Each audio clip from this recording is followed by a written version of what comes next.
All right, let's jump right in. We're tackling this pretty intense research paper today. Yeah, it's a hefty one. It's called Meta-Learning in Neural Networks,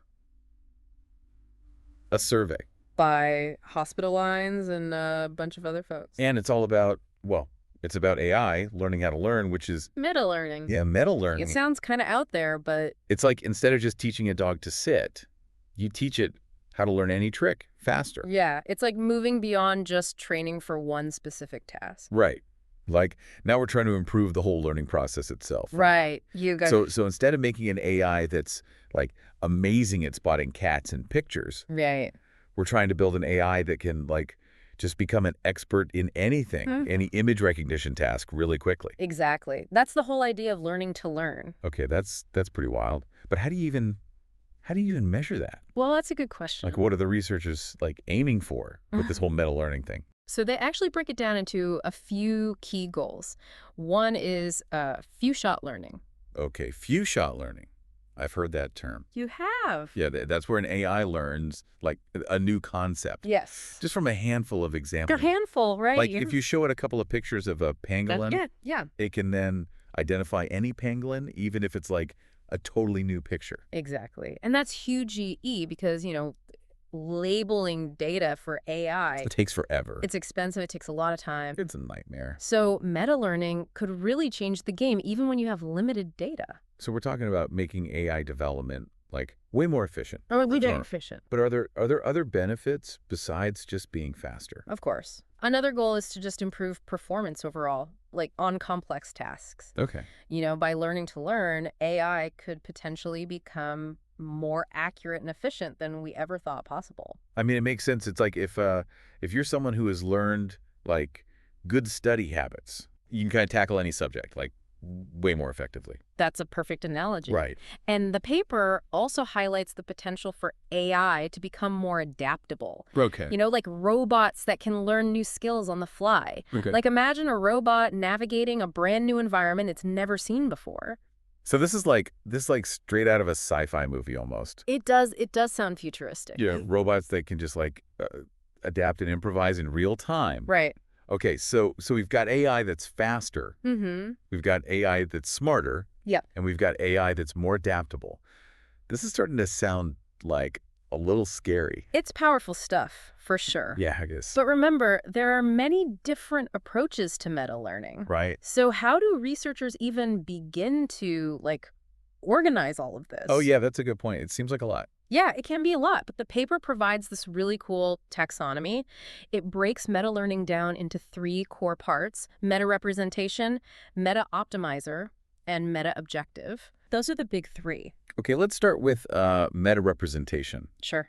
That sounds like a pretty abstract concept. It is a bit abstract, but basically it's all about what kind of knowledge the AI is storing Okay. and refining during its learning process. Mhm. So think of it as like the building blocks of its understanding. So it's not just like memorizing data. No, yeah. It's about learning like higher level concepts Right. and strategies that it can then use in totally new situations. You got it. And it can be anything from the initial settings of a neural network, Okay. like its starting configuration to Okay. like the entire learning strategy it uses, almost like a playbook. So it's like the AI is developing its own like mental models Mhm. for how to learn stuff effectively. Exactly. But the question is, how does it actually learn these representations? Right. That's where the meta optimizer comes in, I guess. You got it. The meta optimizer is the engine that actually drives the learning process. Just like with any other AI training, we need algorithms to guide how the AI learns and improves over time. So are we talking about the same algorithms they use in like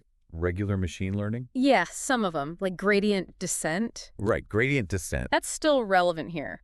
But things get really interesting when we start talking about stuff like reinforcement learning Okay. and even evolutionary algorithms. Wait, evolutionary algorithms? Yeah. You mean like evolving better learners Yes. over generations? Over generations, exactly. like natural selection, but for AI. It might sound a little wild, but That's pretty wild. that's one of the avenues researchers are exploring, using like principles of evolution to optimize the whole meta-learning process itself. Okay, so we've got the knowledge representation, Mhm. we got the learning engine. Yep.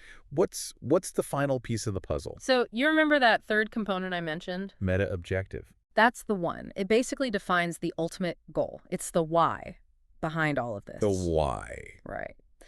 And like we said earlier, there could be different goals, like learning new things really quickly with minimal data. Two-shot learning. Few-shot learning, exactly.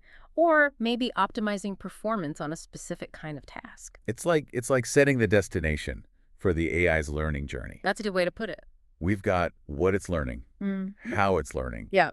and why it's learning. This is a pretty solid framework, I think, for understanding this whole meta-learning thing. It is. It is. And the survey paper really digs into all these aspects, exploring different approaches and highlighting all the challenges, and opportunities in the field. I feel like I'm starting to get a grasp on this. This is pretty incredible. Yeah. All the potential of meta-learning, to transform AI. Right.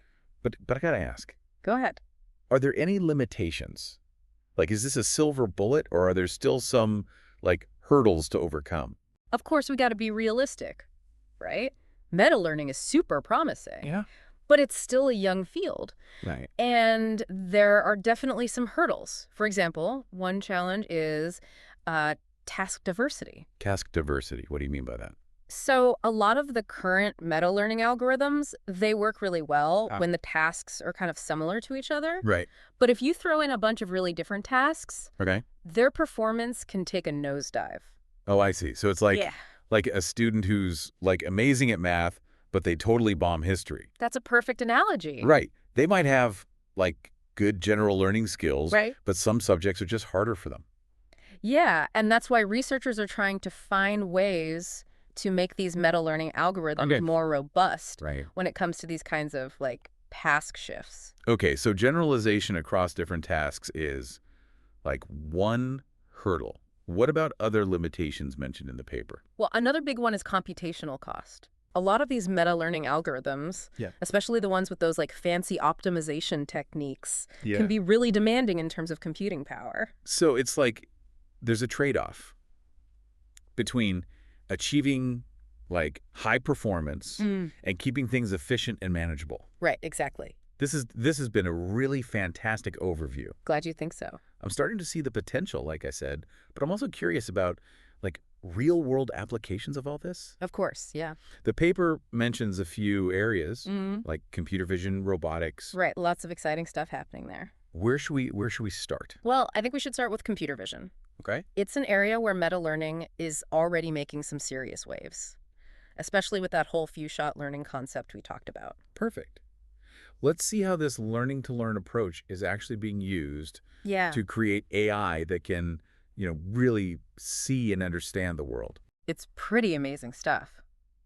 Let's dive in. So, picking up where we left off, let's look at how meta-learning is shaking things up in computer vision.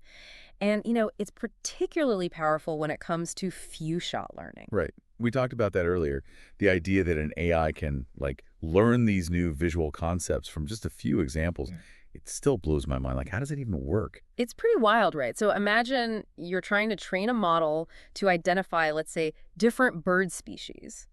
Traditionally, you would need tons of label images for every single species, right? Yeah. But with few-shot learning, we can seriously slash that data requirement. So instead of feeding the AI thousands of pictures, Thousands, we can get away with a handful for each species. Exactly. That seems like a massive advantage. Yeah. Especially when getting labeled data is such a pain. It is, and it has huge real-world implications. Think about medical imaging. Okay. Where getting large labeled data sets can be really tricky. Privacy concerns and needing expert annotation and all that. Meta-learning could be a game changer. So we're talking about AI that can assist doctors with diagnoses, with treatment plans. Exact. That's pretty powerful stuff. But how does it actually work? How do you teach an AI to learn from such limited data? Well, one approach is to pre-train the AI on a bunch of similar tasks. Okay. So instead of going straight to identifying bird species, we might train it on distinguishing dog breeds or maybe car models. Okay, so you're giving it a basic understanding of visual categories and how to differentiate between them. Yeah, it's building up a foundation of visual knowledge that it can then apply to this new task. of bird identification. So it's like giving it a crash course in like how to see before it tackles the real challenge. Exactly. And this process actually helps the AI learn to extract like these relevant features and patterns that are like applicable across different visual tasks. Right. It's almost like teaching it to develop like its own visual intuition. That's incredible. But the paper also mentioned that meta learning can actually be used to design neural network architectures. Yes. Right. That seems even more complex. It is. It is. It's called neural architecture search, or NAS. NAS. Yeah. So instead of having, human engineers painstakingly design and tweak these networks, we're actually letting the AI learn to design its own brain for a specific job. Hold on.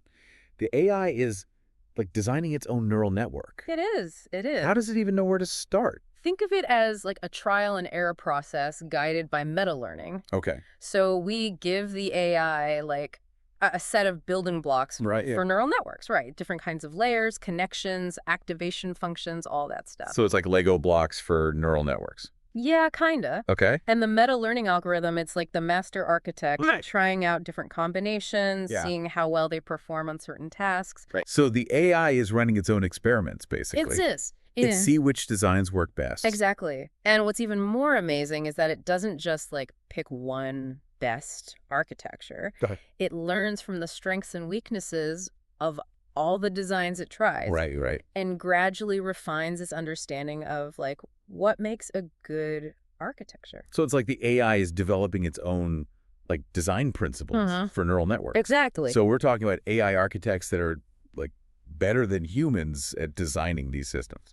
That's definitely a possibility. And remember, it's not just about accuracy, it's also about efficiency. Right. We talk about how computationally expensive all this can get. Exactly. And that's where NAS gets really interesting, because as these AI models get more and more complex, and the data sets get larger and larger, the search for these optimal architectures can become like super computationally intensive.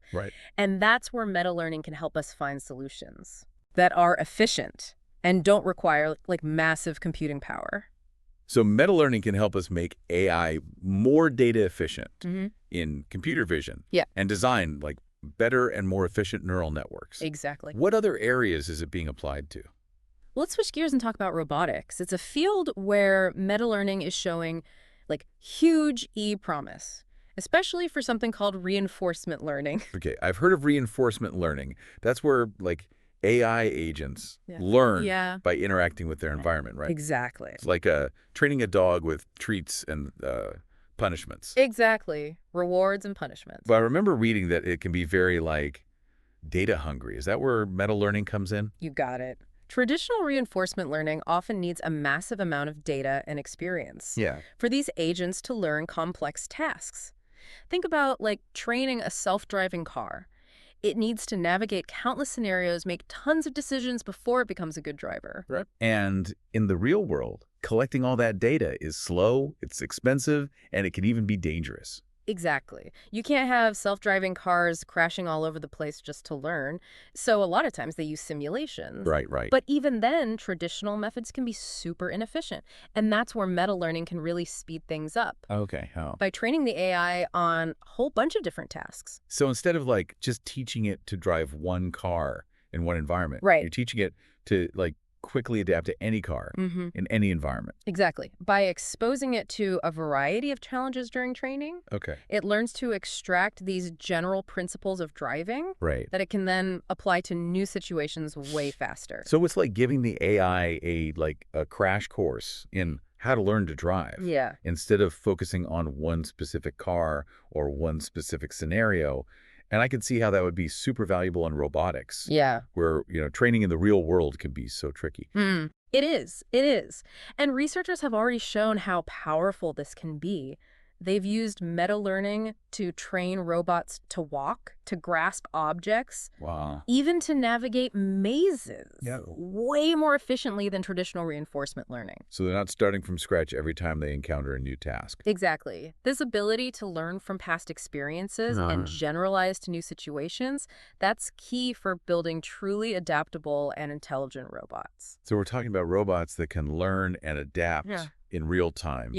to new environments, new challenges. Exactly. But it's not just about making robots faster learners. Oh. It can also address another big challenge in reinforcement learning. Which is? Exploration. Ah, exploration. You mean like encouraging robots to try new things instead of just sticking to what they already know? Exactly. Exploration is like crucial for any AI agent. Right. To discover new rewards and to really learn effectively. Okay. But traditional exploration strategies in reinforcement learning can be pretty basic, like just randomly trying actions or following predefined patterns. That sounds kind of inefficient. It can be. It's like wandering around a new city with no map. Right, right. And hoping you stumble upon something interesting. Just hoping for the best. Yeah. But with meta-learning, we can make exploration way smarter. We can actually train the AI agents to learn how to explore more strategically. Okay. Based on their past experiences. So it's like giving the AI a sense of curiosity and a more like sophisticated way to navigate his world. That's a great way to put it. And this can lead to huge improvements in sample efficiency. So the AI can learn much more effectively with less data, less experience, which is like super valuable in the real world. Right. So it's not just about making robots faster learners. It's about making them smarter explorers. Exactly. That's a powerful combination. It is. And what's really cool is that meta-learning isn't tied to any specific technique or algorithm. It's more like a broader framework for thinking about how AI can learn and adapt. So it's like a whole new way of thinking about AI development. It is. One that emphasizes learning how to learn rather than just learning specific tasks. You got it. And as we've seen, this approach could unlock a whole new level of intelligence and adaptability. This has been super insightful. Yeah. But I got to ask, are there areas where researchers are really pushing the boundaries of meta-learning even further? Like what's on the cutting edge? There are a bunch. One that's really generating a lot of buzz is the intersection of meta-learning and unsupervised learning. Unsupervised learning. That's where the AI learns from data without explicit labels. Exactly. Like trying to make sense of a bunch of photos without being told what's in each photo. Yeah. It's a much harder problem than supervised learning, for sure. Right. Because the AI doesn't have those labels, those helpful hints. But it's also potentially way more powerful. Yeah. Unsupervised learning could really unlock the power of like all the unlabeled data that exists in the world. I see that. I mean, labeled data is like, having a teacher tell you exactly what to learn. Right. Whereas unlabeled data is like being thrown into a library and having to figure it all out on your own. That's a great analogy. Right. And while unsupervised learning has made progress, there are still challenges. That's where meta-learning can really shine. Okay. Researchers are looking at ways to use meta-learning to enhance those unsupervised algorithms and make them more effective at extracting, meaningful insights from unlabeled data. So you're giving unsupervised learning like a learning boost. Exactly. Instead of just wandering aimlessly through the data, they can learn how to learn more effectively. I like it. So for instance, researchers are using meta-learning to train AI systems to discover those useful representations from unlabeled data. Okay. And those representations can be used for like tons of other tasks, image classification, text analysis, whatever. Without needing those explicit labels. Exactly. So we could potentially train powerful AI models without needing all that expensive time-consuming labeling. Exactly. It would be a huge breakthrough. That'd be huge. And this is just one example of how meta-learning can really push the boundaries of unsupervised learning. Right. It's a super exciting area full of potential.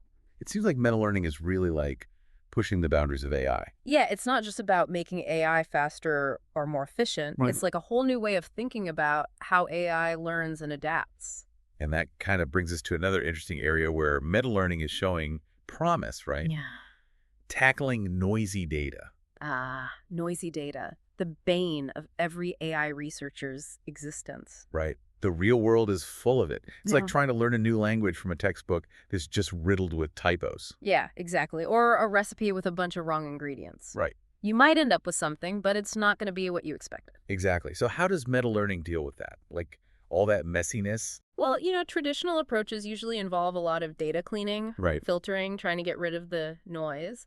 But meta-learning offers a different path. So instead of trying to like fix the data itself, we're teaching the AI to be more resilient to it. Exactly. We can train these meta-learning algorithms to like identify and downweight those noisy examples while it's learning. So learns to ignore the bad info. Yeah, like it's developing a sense of skepticism Right. and focusing on the more reliable data points. It's like teaching the AI to be a critical thinker, almost. Right, to evaluate the information it's given, not just blindly accept everything. That's pretty amazing. And I bet that's super important in areas like healthcare or finance. Yeah, absolutely, where Okay. accuracy is, super critical. Right. We can't have AI making like life or death decisions based on bad data. Exactly. So meta-learning is helping us build more trustworthy AI. That's a good point.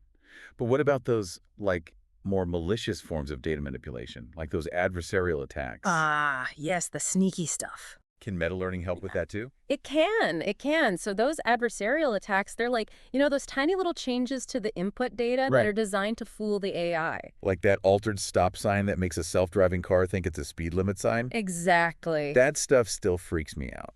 It is a little scary, yeah. Because it shows how fragile some of these systems can be. Well, and that's why robust AI is so important. Right. And, traditional defenses against these attacks, they tend to be very specific, Okay. like designed for one type of attack. Right. But meta-learning can offer a more general solution. So we're seeing a pattern here. Mm-hmm. Meta learning is about creating AI that can learn how to defend itself Yes. against a whole range of threats, Against new unknown threats, even ones it hasn't seen before. Exactly. Okay, so how does that work with these adversarial attacks? Well, if you think of adversarial robustness as a meta-learning problem, Okay. you can actually train AI systems to be much more resilient. Okay. To a wider spectrum of these attacks. It's like giving the AI an immune system, almost. That's a great analogy. It can adapt and defend against new and evolving threats. Exactly. Instead of just playing whack-a-mole with each new attack that comes along. Right, that's going to be more effective in the long run. It is. And it's showing a lot of promise. Yeah. We're seeing it used to make AI systems more robust in areas like image recognition, natural language processing, even cybersecurity. It's incredible how meta-learning is being used in all these different ways to solve all these challenges in AI, from speeding up learning to dealing with noisy data to defending against attacks. It's really changing what AI can do. I completely agree. It's like a fundamental shift in how we build and think about AI. Before we wrap up, I'm curious to hear your thoughts on the bigger picture. Sure. Where do we go from here? What does the future hold for meta-learning? Well, based on what we've been talking about, I think the future is pretty bright. Mm-hmm. First of all, I think meta-learning is going to become much more mainstream in AI development. So it'll go from being this like niche research area to a standard tool that everyone's using. Exactly. It'll be part of the toolkit. Right. And as that happened, I think we're going to see it applied to more and more complex tasks. We might even see meta-learning being used to train AI that can, reason about cause and effect, plan for the future, maybe even generate creative content. Well, hold on. So we're talking about AI that's not just intelligent, but also creative. Yeah. Like composing music, potential, writing poetry, painting. That's the idea. That's incredible. It is exciting. But as we, push these boundaries of AI, we got to think about the ethical side of things too, right? Yeah, absolutely. We have to make sure this technology is developed and used responsibly. Right, for the benefit of humanity. Exactly. It's powerful stuff, so we need to be careful. Okay, well, it sounds like there's a lot to be optimistic about, but also a lot to be mindful of. Always. As we move forward with meta-learning. Right. This has been a really, really fascinating conversation. Glad you enjoyed it. I feel like I've learned a ton about meta-learning, and I'm really excited to see what the future holds. Me too, me too. So to all our listeners out there, keep those minds curious. Yeah, keep learning. Keep exploring this amazing world of AI. It's an amazing world. And stay tuned for more deep dives into the cutting edge of tech. We'll be back with more soon. Until next time. See ya.